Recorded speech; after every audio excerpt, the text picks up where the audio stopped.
Makes so much sense. Oh, thank you. Good. I'm glad. I'm glad. It's not, you know, the stuff that I'm talking about. Yes, obviously I've done some studying and there's some like knowledge or whatever, but it's not like I'm like a professor of speaking with the dead.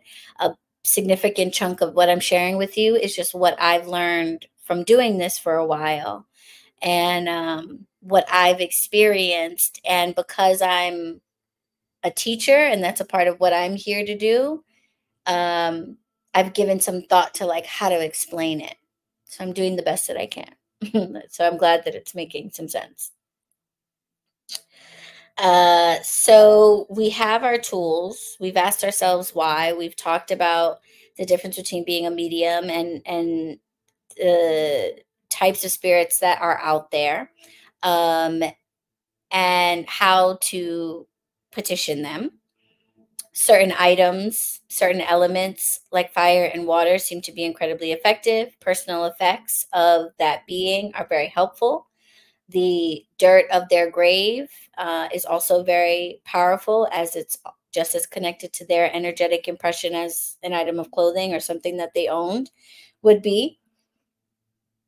And then if we are asking them for something, or wanting to establish communication with them, how do we actually have the conversation? I think that's the next step. So now we've called them in, right? We've asked permission, or acknowledged the spirits that stand in between this world and theirs. We've been given that okay. Now we have entered their world, aka gone into the graveyard, their home, whatever. Or we have called them into ours. We've called them into our altar. We've called them to our sacred space. Wherever we are, however we've done it, now they're there. We're there. They're there. We feel that presence. How do we actually have a conversation with them? This is where, if you are not a medium, you are most likely going to need a tool. Mediums come here with the purpose of mediating conversation between the dead and the living. So they often do not need a tool because they've come here with a super hypersensitivity to being able to communicate with the spirits of the dead, using their 5 physical senses or their clair senses. For the rest of us, this is where divination tools come very, very, very much in handy. Pendulums, cards, runes, rocks, dice, spirit boards, what have you. Any physical item that could be manipulated and then translated based on how it was manipulated is going to help you to communicate. A lot of Allan Kardec's work involved electricity, I think because he was alive during a time where electricity was a lot more new. So it was really fascinating, and it feel, it's literal, you're able to see energy. So it, to me, seems like an obvious thing to do. So the lights on and off was a very is a very effective way to have communication. It's just like, it's like Stranger Things. Like, don't nobody got time for that. Like, I'm not stringing up a whole bunch of colorful lights trying to decode your Morse code. But anything that can be manipulated can be used to have a conversation.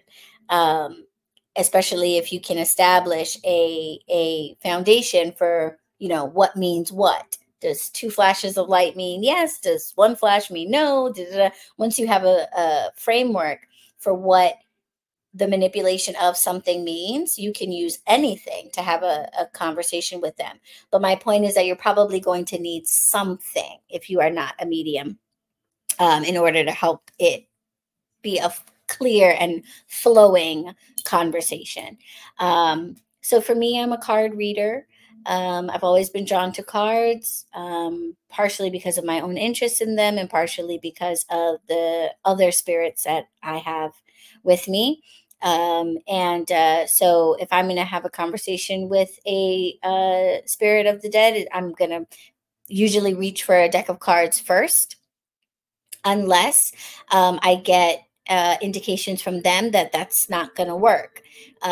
We have to kind of speak the same language. So if I try to be like, hey, let's have this conversation in Chinese and they don't speak it, that's not going to work. Or let's say I want to have a conversation in Chinese, but I speak Cantonese and they speak Mandarin, we might get close, but not all the way there.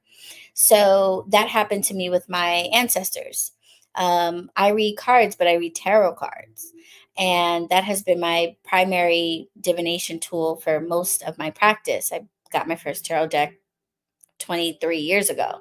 So that's always been my jam, you know? And for a while, they let me rock with that.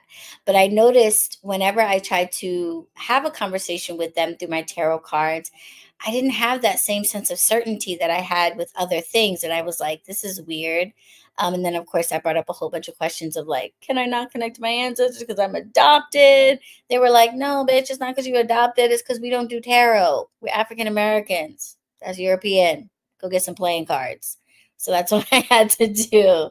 At first, I definitely thought it was like, oh no, I'm never gonna. And they were like, nah, girl, we'll talk to you. So because my ancestors are primarily African American and tarot is very European, African Americans more typically used playing cards if they were going to use cards for divination. My ancestors are basically just like, you're speaking Cantonese and we speak Mandarin. So you're speaking like the same language-ish. We do the card thing, but it's a different type of card. So I had to get playing cards in order to have conversations with them that were clear and made 100% sense instead of like 75% sense. And I don't read that tool. I don't know playing cards well enough. So I have a little guidebook. So here I am, 20 something years into reading cards and like day one, using a guidebook to understand the messages from them. So it's not about me. It's not about using the tool that I know best. It's about using the tool that is the language that they can speak. So that rather than trying to force them to speak a different language, let them speak their language, and then I do the work of translating it using whatever assistance I need. So as you connect with that spirit, you might have a go-to divination tool that you start with, but pay attention to how that feels and whether or not it feels like a clear, flowing conversation. If it doesn't, it might be that a different type of tool would be better. And sometimes the cultural background or the spiritual background or religious background of the person that you're trying to connect with can help point you in the direction of what might be a better tool to use, right? So it's not like it's not like I was like immediately like, oh, I need to use playing cards. It was like something about this tarot thing is not working. I don't understand why this doesn't feel the way it does when I read tarot for everything else that I do. And it took me a little while to think about it and say, wait a minute. Would my ancestors ever speak the language of tarot? No, they wouldn't. But the ancestors I'm connecting with are with my African American ancestors. So they probably also weren't like throwing bones and stuff. So what might they have used? What might have been their language? And I said, playing cards. And the minute I said that, one of my homegirls who is a tarot reader and sells vintage tarot cards was like, I thought about you when I got this tarot deck or this playing card deck. And she had this beautiful bijou, old US Cincinnati deck of cards from like 1902 or something like that in the original box with like 2-cent stamps on it. They would have originally been gilded, but all the gilding is gone. But they were from literally right around the time that my grandfather, the first ancestor to show himself to me, would have been born. So if he were playing cards as a teenager, he would have probably had a deck that was just like that. So once it occurred to me, immediately I got the confirmation that, yep, you got it. You figured it out. We were trying to point you in the right direction. You got it. And then now I have this super old, very beautiful deck that I use just, y'all will never see it. Because I use it just for talking to them. So, so you'll figure that out, but start somewhere. Start with a tool. Give yourself a tool to work with, and then see how it feels. Spirit boards. I'll make a comment about the spirit board thing, because spirit boards, unfortunately, get a bad rep. Okay. Oh wait, hold on. I'm missing messages. I feel like.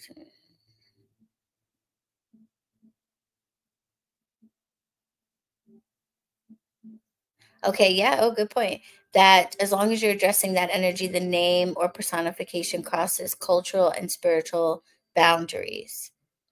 I can see that.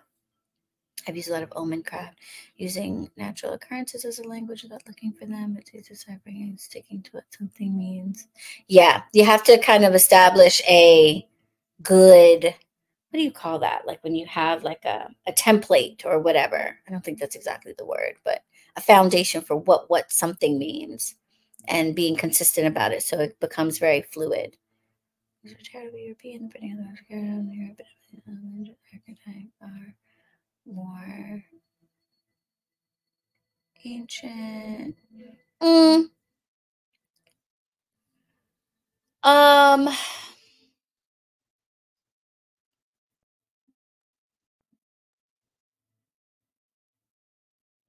so there are some misconceptions about the history of tarot. I think when it comes to how ancient tarot is or is not. Before tarot cards, we had the playing card, and before the playing card, we had the die, and before the die, we had the domino, essentially a flat board with holes on it, as opposed to like a six cubed thing with holes in it. So certainly the concepts extend back, but the configuration of tarot, whether we're talking Marseille, Lenormand, Thoth, RWS, really do have a European construction, I think is the word that I'll use, that is significant enough, I feel, that it obscures things significantly. I think I'll stick with the analogy of Cantonese versus Mandarin, like the idea that both of these dialects have originated from a much older overarching language, but they are different enough now that someone who speaks Cantonese could really have a difficult time understanding someone who speaks Mandarin. And while something of a conversation can be had, a lot could be lost or misconstrued. There's enough distinction between the two dialects that a word in one could actually mean the complete opposite of a word in the other, so much so that it could totally throw off the meaning of a message. So I think that's why it was important for my ancestors to bring me to playing cards, because even though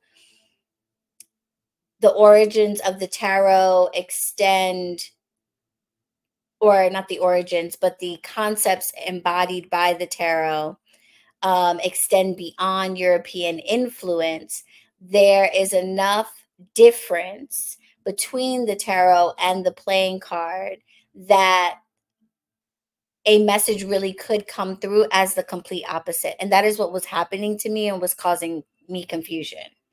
Are my thoughts on that. Same here, Ma, with omen craft. I've never really knew a name for it, but I like it. Omen craft. I like that. I like that phrase too. Divining is ancient terror has a history that is blurry. Yes, both of those statements absolutely true. Um, the language is universal. Yes, I can imagine so, yeah. Yeah, for me, it was less the figures on the cards and more the ways in which the 2 decks of cards kinda talk. It's a little hard to explain. Um, yeah, I would say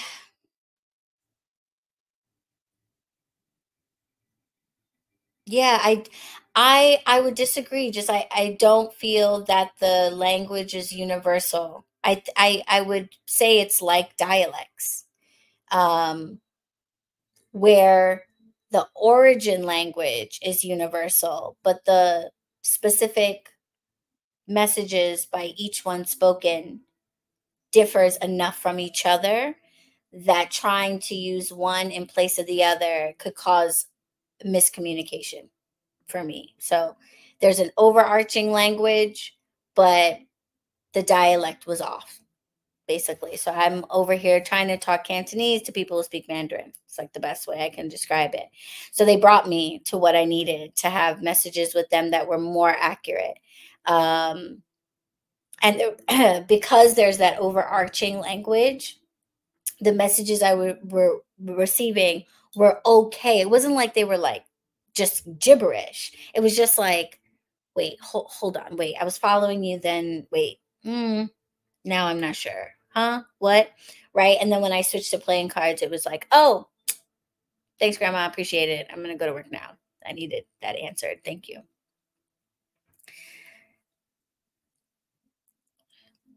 I use playing cards and answers for a while. I think this will me understand first before using tarot and other tools.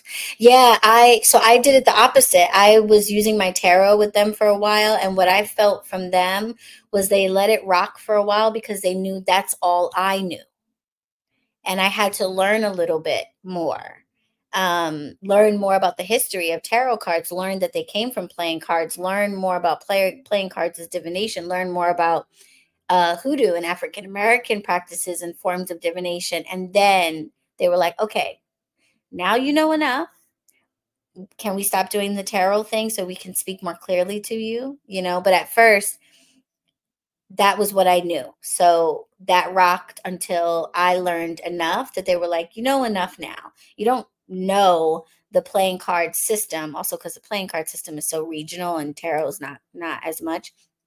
You don't know a playing card system. You're going to need to use a book or whatever, but you know enough now to understand the difference between the two, and we can start using this to communicate. Is how it happened for me.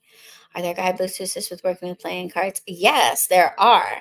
There are a couple of ones that I really enjoyed. My favorite is by Professor Charles Porterfield, who has a book called Deck of Spells, I think it's called. It's a yellow book with like playing cards on the front. I find that book really great. Professor Porterfield is a wonderful source of information on like North American folk magic and hoodoo. He's done a lot of compiling of like hoodoo rituals and information from the sources, traveling through primarily the South and things like that. And his book is really wonderful because it gives you a great history of playing cards, how we got tarot first from the playing card, and what came before that. And then the book goes into different methods of interpreting playing cards. And one of the things that I do find a little bit annoying, and why I'm probably never going to bother to like learn a system of playing cards the way I have with the RWS tarot, is because they're very regional. So he gives like 4 or 5 different regional breakdowns for what the 4 of diamonds means, what's the 2 of spades means, da, da, da, da, da, da. And he has like the Kentucky region, the Carolinas, like New Orleans regions, and da da da, because they very much vary. but I find that book really good. There's also another one called 52 Devils that is that by Corey Hutchison? That one might be by Corey Hutchison. It's called 52 Devils. Another good resource, but I didn't like it as much. I think I gave that one away. But Charles Porterfield's book I keep on my shelf. That one has been very, very helpful. Funny enough, though, I don't use Porterfield's book to translate the messages from my ancestors and that deck because he has several systems and I don't know which one to choose. I'm like, do I pick the Kentucky? Do I pick the whatever? I use a book that is one of the first witchy books I ever got in my life. I have notes in it about my first boyfriend, Ben, when I was 14 years old, so 24 years ago. There's a book by Jillian Kemp on fortune telling and reading playing cards. And I got it at a Barnes and Noble, probably around the same time that I got Teen Witch or whatever. And I liked it because it was purple and it was small and I could put it in my purse and take it with me to church, which I could not do with my Teen Witch book because that's a pretty big book. And I would take it to church and write notes about my boyfriend and different things in it instead of paying attention to the sermon.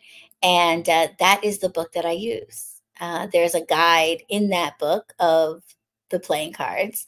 I can't say that I recommend it because it's a very personal thing to me. I happen to have a deep tie to this book because of how long I've had it. It's the original part. It's all falling apart when I open it. I have to literally hold it together. It's come off the binding. But there's something about me and my attachment to them and the fact that it was in church with me for many years and, all of that stuff. It's got Bible passages and things in it when I had to pretend like I was taking notes on the sermon and stuff like that.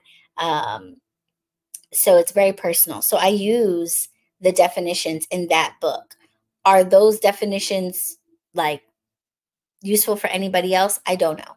But that is the book that I use when I'm talking to them. But if you want to actually learn about playing cards objectively, Charles Porterfield's book is really good, and 52 Devils is another good one.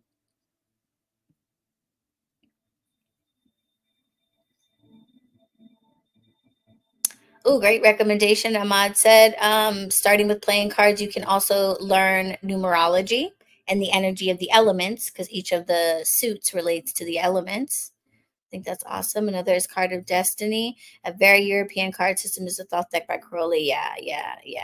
I'm not interested in the Thoth deck at all. Anytime I come across Crowley stuff, I'm always like, undeniable influence, obviously, as a Wiccan on my own religious practices, but he's kind of overrated in my opinion. Oh, about what? Oh, about the Thoth deck. Another a deck of cards that I really like. And Alexis can attest to this. I think Nuri's got a copy too. If you want to learn, I don't know if this is good for teaching you learning playing cards specifically, but if you want to work with playing cards and don't want to have to flip through a book so much, the Gypsy Witch flying playing cards or whatever, I love that deck.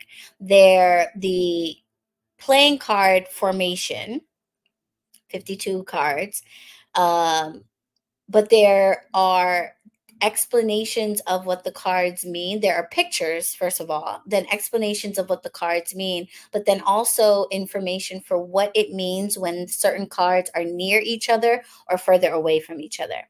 Love the Gypsy Witch deck. I don't use it to speak with my ancestors specifically, but I do use it specifically to speak with one of my guides that helps me with divination. So when I want to talk to her specifically, I use that deck. And also a random Italian oracle deck called the Gypsy Oracle. They just kind of match each other. But the Gypsy Witch, love the Gypsy Witch deck, right? I think we all do in here. I know Alexis loves it. I think Alexis has it in Spanish, which is dope. But I highly recommend the Gypsy Witch deck if you need something that is playing card style, but kind of almost like an oracle deck or almost like a tarot deck. Definitely check out the Gypsy Witch deck. They're also really small. Love reading with those. Um, and there's a deck by, I'm blanking on his last name. It's not J. Allen Cross. Um, Daniels, I think is the last name. The Conjure cards. They're published by Wiser, and they're called Conjure cards. They come in like a wooden box, but they're playing cards, but they have images on them. I like those as well because the image that's on them is helpful. Because, right, the image tells you a little bit of something about the energy of the card while you're also learning about the numerology and the elements, and then it comes with a little guidebook that is helpful. Yeah, same, same, same. Like when I want to speak to my particular guide that helps me with divination to like what's next, that's what I use that deck for.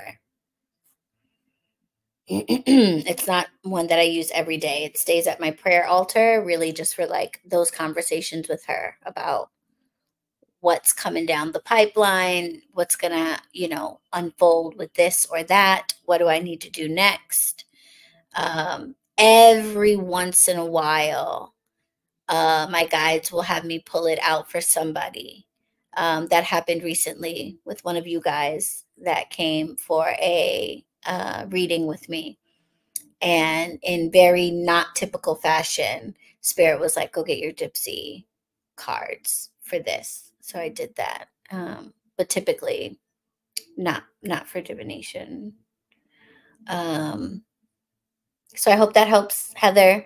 I hope those are some good recommendations for learning playing cards. But yeah, speak the language as best you can of the spirit that you're trying to communicate with. Choose divination tools that you are comfortable with to start, and or that you think would be helpful to start, and then let them point you in the direction of something different if something different is better. But that's what we would be doing. Good night, Nuri. Good night. We're almost done here too, because I think now that we've talked about actually communicating with the spirit, I think probably one of the next things to talk about, one of the last things to talk about is how to ask them to do things for you, right? Because